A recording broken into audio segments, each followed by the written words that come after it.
Hindi ko na ito nilagyan ng asin dahil mainit-init pa.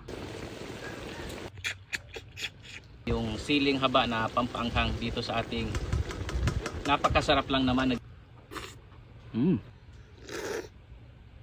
Ating pakas na tuyo. Mag-harvest muna tayo ng talong. Ngayon naman po ay mag-harvest tayo nitong ating fresh from the farm na mga okra, at ito ang isasahog natin sa ating lulutuin ngayon. At siyempre po, kukuha na rin tayo ng pampaanghang natin, itong mga siling panigang. Sasamahan na rin natin itong sibuyas na dahonan. Napakasarap nito isahog sa ginataan. At kung nakarelate po kayo, pwede nyong i-follow at i-share ang video na ito. At kapag ganitong luto po, the best na pangsahog dyan, itong masustansyang malunggay. Tara, magluluto na po tayo.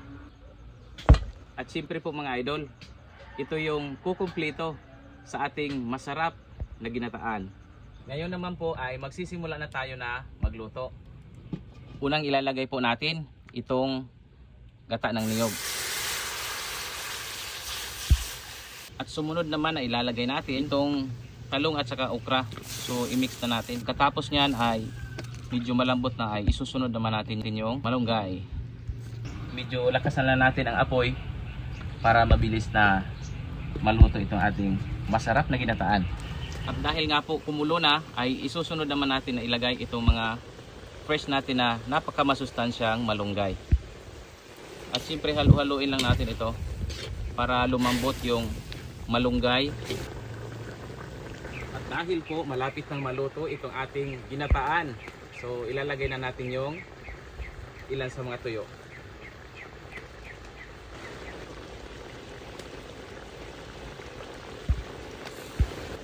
At siyempre po, ihalo natin dito sa gata para ma-absorb yung inilagay natin na gata dito sa mga inilagay po natin na tuyo.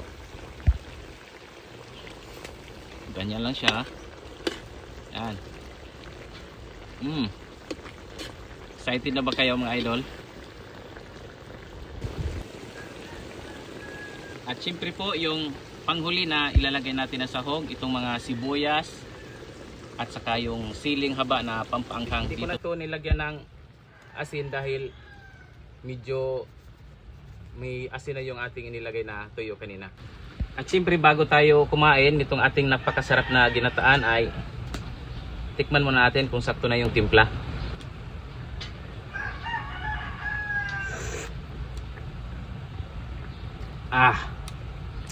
Suwak na suwak.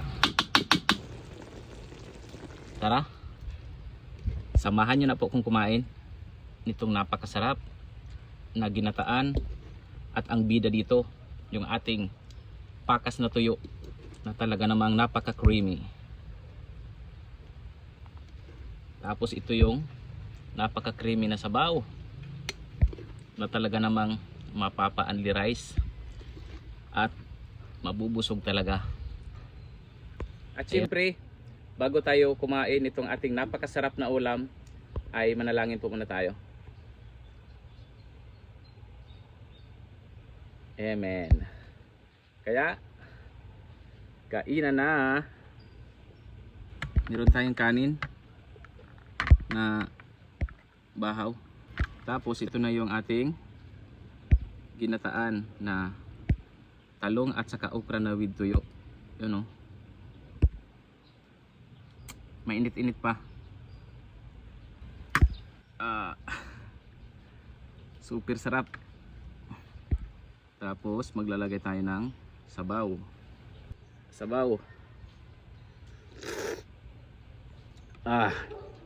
Sakto lang timpla. Tara, kain na po tayo.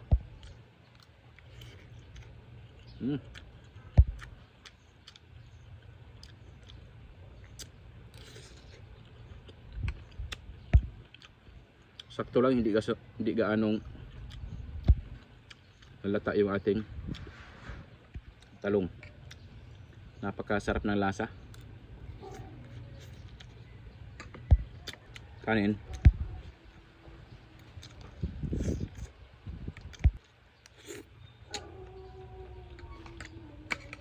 Anghang ng sili.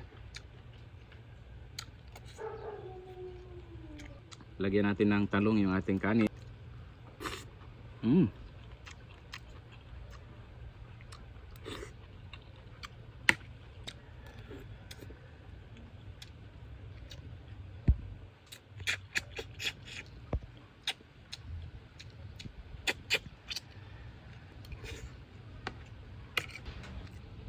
Thank you for watching, mga idol.